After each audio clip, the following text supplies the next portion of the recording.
I hope everybody's doing well. You know me, I'm Tom. Okay. Constantly working. Constantly.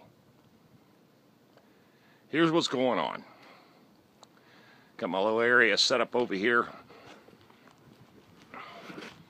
Good morning, everybody. Hope everybody's doing well. All right. This is a follow-up video on the video I did last Sunday about, or I think it was Saturday, excuse me, about next door. And when you get good comments, people will start looking at those comments and, of course, start hiring you because of the comments.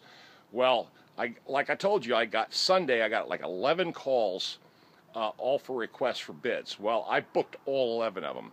I've already knocked 6 of them out. I've got 5 more pending that are already all approved, and I'm on job 7 here. The majority of it is sheetrock repair, but I want to show you what's involved in this particular one. Okay, hold on. Let's go. Show you what I'm doing. Of course, big house going up for sale.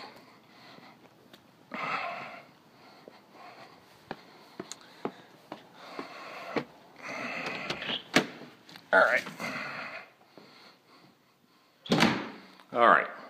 She had a major water leak a couple weeks ago, and it totally blew out the ceiling.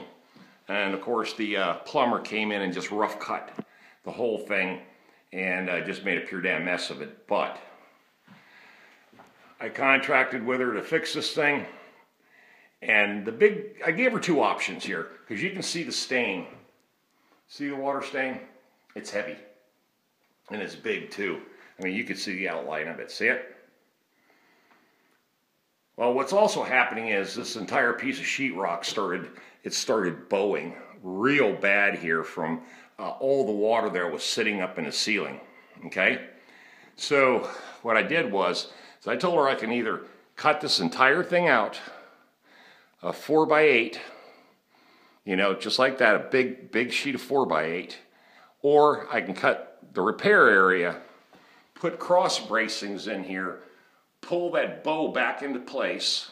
As you can see, I've used clamps and a bunch of screws and cut 2x4s and put cross bracings in here, and then put a bunch of screws in and drew that sheetrock back up flush. Okay, because it was a solid inch of gap where it was bowed. And then, like I said, I gave her that option, and then put primer on the stain, which will take a couple of coats. Go ahead and put the piece of sheetrock in here like I need to, mud the whole thing, and then paint it. Of course, putting in a big 4x8, a big sheet, cutting that entire thing out, you know, handling a 4x8 piece of sheetrock is difficult. So this was the fastest, quickest option. It only took me an hour to put this all together. Let's go up here and take a look at it, and you can see what I'm talking about.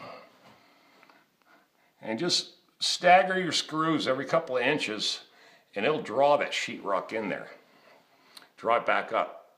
This is the bracing I put up. And use the clamps.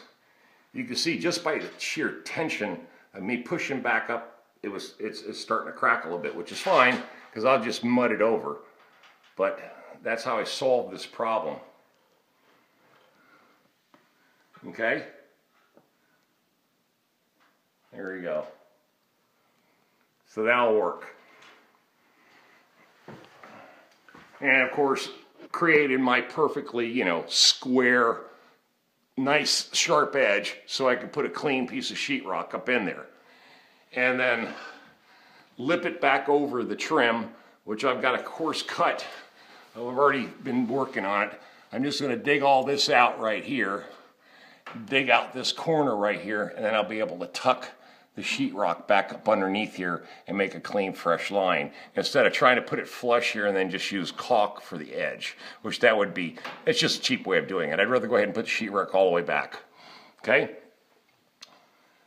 Well, there you go. Hey guys, what's going on? All right. Now, this next door thing and social chat forums or neighborhood chat forums are so important for your business. You have no idea. I'm getting now 3 to 5 calls a day Yesterday, I literally ran for 9 hours straight, knocked out 3 jobs. I've been knocking out basically 3 jobs a day since Sunday. What today is? Wednesday, Thursday? I don't even know. All I'm doing is working, going home, eating, going to bed, waking up, and doing it all again. But the common denominator in all this is that what the people are saying every time I call, it's just a firestorm. Once you get a really, really strong comment and then you get multiple good comments, people read that stuff.